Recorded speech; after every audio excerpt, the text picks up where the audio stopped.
Hello, my beautiful students. That's what I say to everybody who's in my classroom, which is where I currently am.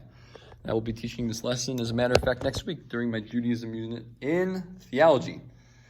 So today we are talking about the Tetragrammaton, or the Yud, Hey, Vav, Hey. I printed it because it has been said to be disrespectful to just write it on the board and then erase it.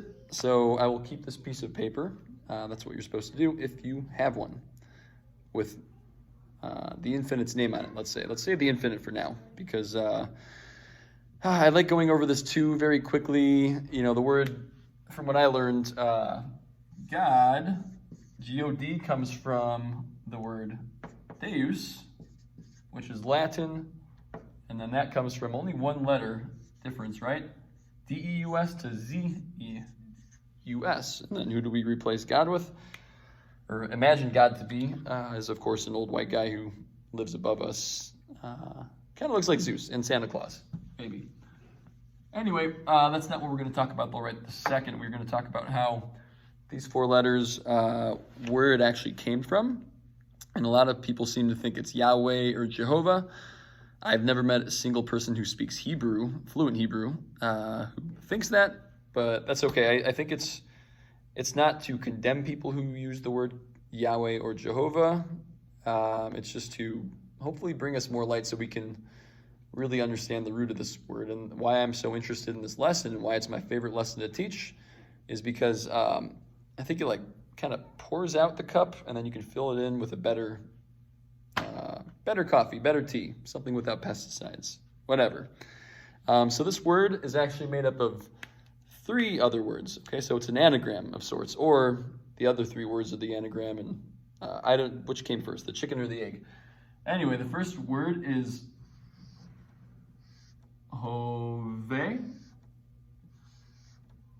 Now, if you know Hebrew, it's a little bit easier to follow along, but I will do my best to kind of just point out that the Hey up here goes down there, the Vav went down here, and the Hey went down here, okay?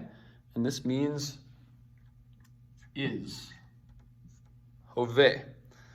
Hayah is the next word.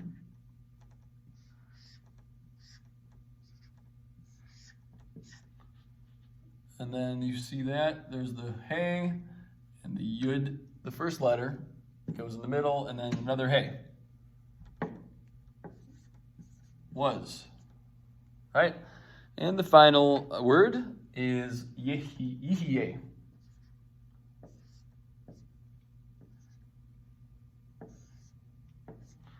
Yeheeyeh translates pretty much to will be. So is, was, will be. Hoveh, Hayah, Yehieyeh. Simple enough, right? So these are all verb tenses of to be in Hebrew. Okay, so what is that kind of pointing at? From what I have understood from the rabbi who taught me, it means it's pointing at the totality of everything. So I guess that's kind of where we get the idea with I am, right? It's a pretty hard concept to explain, but it's everything, all of existence. Okay, so we got that, and it's okay to erase this part. Because again, it's just verb tenses. And this is kind of, I guess I would say, part two of what I want to share with you. So you have that, you have this tetragrammaton made up of three other words, right? It's really important to know where that Hey came from. Okay, so if you're paying attention and looking closely, you can almost imagine this as kind of a human, right? So, right? Going in and out. So part of this lesson I learned from others, from rabbis. The other part of this lesson I learned, I guess, for myself, or I don't know if it was revealed to me or if I just kind of used logic, but what I realized is that Hoveh, Hayah, and Yehieyeh all have two Heys in them, right? And then a letter in between. So it's like a Hey and another Hey, right? And then something in between them. So the letter Hey, right? Hey. For this one, we'll just do Hoveh. Hey. Out of all those three words, the only one that has guess, a pattern to it. The only letters that have a pattern to it is the Hey and the Hey, with a letter in between, including Yeheeyeh, which is Yud, Hey, right? So there's two Heys. There's a pattern there, right? So to me, I think that pattern is pointing at something very important from what I've learned. And I don't know if this can be exactly officiated by an expert. I don't know. But I've been taught that the proper way of saying this is simply enough. And I think to a large extent that makes more sense to me than anything else, for the primary reason that it doesn't exclude any of the creation, really. Everything's vibrating, everything's buzzing. Every single human being, whether they're atheist or Muslim or Jewish or Christian, they're all breathing. They're constantly chanting God's name, you could say. And then on top of this, you can almost say that every single insect and that was weird, a little fruit fly just started flying around my face. I don't know if you can see that on the screen. As soon as I said insect, that's strange. Thank you, Hashem, the name. That refers to the name, right? So does Adonai. Still here. Anyway, all the birds, and then you can almost imagine trees as like flipped human and animal organisms. They're breathing in the CO2 and breathing out the oxygen. It's really quite a beautiful miracle.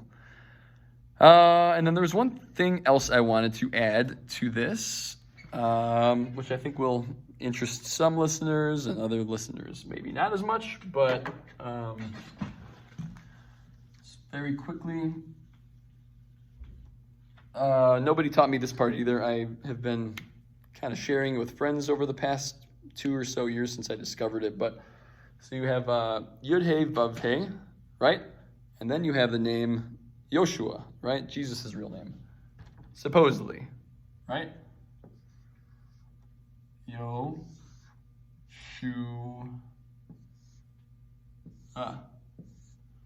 Okay, this is where it gets kind of interesting. I was kind of looking at Yeshua versus Yehoshua, and I found that there's a significant difference. Okay, so here's Yehoshua.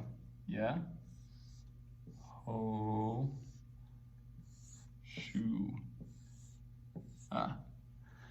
Okay, so I want us to take a close look at this. This is really fascinating to me. Maybe it will be to other people, okay? So Yeshua, it only has 2 of the letters from the Tetragrammaton, the Yud and the Vav. However, Yehoshua has it all.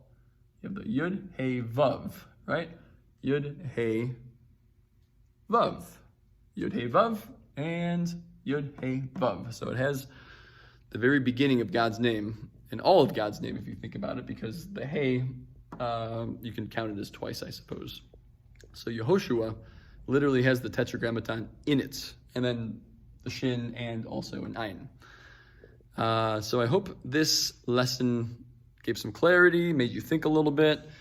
It's not to say that any of your views are wrong or put anybody down, but I think it's been very helpful with my own experience of finding out who God is over the years. It kind of deconstructed, as I like to tell all my students, the old white man image that I think was given to a lot of us at an early age, at least 50% of my church, over 50% when I did kind of a survey back in 2018 or so.